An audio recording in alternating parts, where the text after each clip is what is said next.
Hola, ¿qué tal con todos? Mi nombre es Steven Lazada y a continuación vamos a tratar un tema muy importante, el cual es la historia del Ecuador desde sus orígenes hasta la modernidad. Bienvenidos a este fascinante recorrido por la historia del Ecuador. Este país que es abrazado por la cordillera de los Andes y bañado por el Océano Pacífico, guarda una rica herencia que se remonta miles de años atrás. A lo largo de este video descubriremos cómo las distintas etapas de su historia han dado forma a su identidad y a su destino.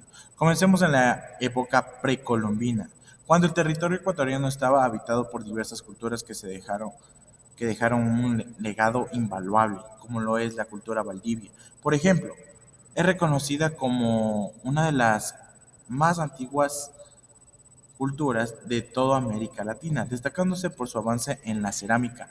Luego vinieron otras culturas como lo es la machalilla, la chorrera, la guangala y los manteños, quienes desarrollaron un sistema de agricultura, arquitectura y metalurgia, que finalmente los incas expandieron su imperio hacia esta región, incorporando al Ecuador en una compleja red cultural y política. Pero todo cambió en el siglo XVI, con la llegada de los conquistadores españoles. Este encuentro marcó el inicio de una nueva era donde se impuso el idioma español, la religión católica, un sistema de castas que reorganizó la sociedad. Las culturas indígenas sufrieron grandes transformaciones, pero su resistencia permitió que gran parte de su legado sobreviviera hasta el día de hoy. Hola, mi nombre es Sherlyn Zambrano y voy a continuar con la explicación. A medida que avanzamos en el tiempo, llegamos al siglo XIX, un momento clave para la independencia del Ecuador, inspirado por los ideales de libertad que recorrían América Latina. Hombres y mujeres se unieron para liberarse del dominio español. En 1822, bajo el liderazgo de Simón Bolívar, el Ecuador logró su independencia y se unió brevemente a la Gran Colombia. Sin embargo, en 1830 se separó y nació como una república independiente. Junto con la independencia vino el desafío de construir un nuevo Estado. La Constitución de 1830 sentó las bases legales del país, estableciendo así los poderes del gobierno y los derechos de los ciudadanos. Además, se crearon los símbolos patrios como la bandera, el escudo y el himno nacional, que hasta hoy representan la identidad ecuatoriana. El territorio se organizó en provincias, cantones y parroquias, permitiendo una mejor administración y desarrollo. Sin embargo, los primeros años de la República no estuvieron exentos de problemas. Durante el siglo XIX, el Ecuador vivió una constante inestabilidad política marcada por conflictos entre conservadores y liberales. A pesar de ello, también fue un periodo de avances importantes, como las reformas liberales que impulsaron los cambios en la educación, economía y administración pública. Al mismo tiempo, el país amplió su territorio, incorporando a la Amazonía, aunque las disputas fronterizas con Colombia y Perú dejaron huellas profundas. Muchas gracias. No obstante eso, también tenemos que tener un punto a tratar, el cual es la fundación del Estado ecuatoriano. La fundación del Estado ecuatoriano se remonta al proceso de independencia y consolidación como la República en el siglo XIX. Este proceso marcó el inicio de un país soberano, nacido del esfuerzo colectivo por liberarse del dominio colonial español. Como primer punto tenemos la independencia y la formación de la Gran Colombia. Ecuador logró su independencia el 24 de mayo de 1822 tras la decisiva batalla de Pichincha, liderada por el general Antonio José de Sucre.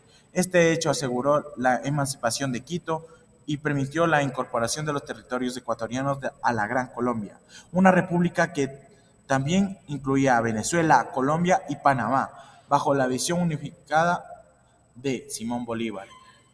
Como otro punto, tenemos lo que es la creación de la República del Ecuador, la separación de Ecuador de la Gran Colombia, que se concretó el 13 de mayo de 1830, cuando se proclamó como Estado independiente. Este momento histórico marcó el inicio de la República del Ecuador, cuyo primer presidente fue Juan José Flores, un militar venezolano que jugó un papel crucial en la transición política. Sus primeros desafíos del Estado. Durante sus primeras décadas, Ecuador enfrentó constantes conflictos internos marcados por diferencias entre liberales y conservadoras, así como problemas de delimitación territorial. A pesar de estas dificultades, el país comenzó a construir su identidad nacional y a sentar las bases de sus instituciones democráticas. La fundación del Estado ecuatoriano representa un hito histórico de lucha y construcción que sigue evolucionando, reflejándose en los valores de libertad, soberanía y autodeterminación. Mi nombre es Dani Murillo y yo continuaré con la historia republicana del siglo XX y XXI. Bueno, al entrar en el siglo XX, Ecuador comenzó a experimentar un proceso de modernización, el cual trajo nuevas industrias que se desarrollaron, así como las infraestructuras que mejoraron, y consigo un fortalecimiento del comercio. No obstante, también enfrentó crisis y conflictos, como la guerra con Perú en 1941 y los constantes cambios de gobierno. Un evento clave que para el país fue la Revolución del 28 de mayo de 1944, en el cual se derrocó al dictador Federico Páez e instauró un gobierno democrático con importantes reformas sociales. Ya en el siglo XXI, el Ecuador continuó enfrentando desafíos. La globalización transformó al país trayendo avances en tecnologías, comunicaciones y comercio internacional. A pesar de la crisis como la financiera en el 2008 o el terremoto de 2016, Ecuador ha demostrado una capacidad de resiliencia admirable, superando las adversidades y adaptándose a los cambios globales. Un aspecto esencial de la identidad ecuatoriana también es su riqueza cultural, porque el país alberga una impresionante diversidad étnica, con 14 pueblos indígenas que conservan sus lenguas y tradiciones. Además, la cultura afroecuatoriana y mestiza añade aún más diversidad al tejido social. Y esta multiculturalidad se refleja en la gastronomía, con platos como el encebollado y la fritada, en la música también, con géneros como el pasillo y el San Juanito, y en las manifestaciones artísticas, como lo es la artesanía y las danzas tradicionales. También es importante destacar que la diversidad cultural del Ecuador no solo es una riqueza, sino también es un compromiso, ya que preservar las lenguas indígenas y las tradiciones ancestrales es un desafío que el país asume como parte de su identidad. Ese patrimonio cultural no solo enriquece el Ecuador, sino que también lo convierte en un destino atractivo para el turismo y una fuente de orgullo nacional. De esta manera concluimos esta actividad, este viaje por la historia del Ecuador, desde sus raíces indígenas hasta su modernización en el siglo XXI, ya que hemos visto cómo este país ha sabido adaptarse, resistir y evolucionar. Muchas gracias.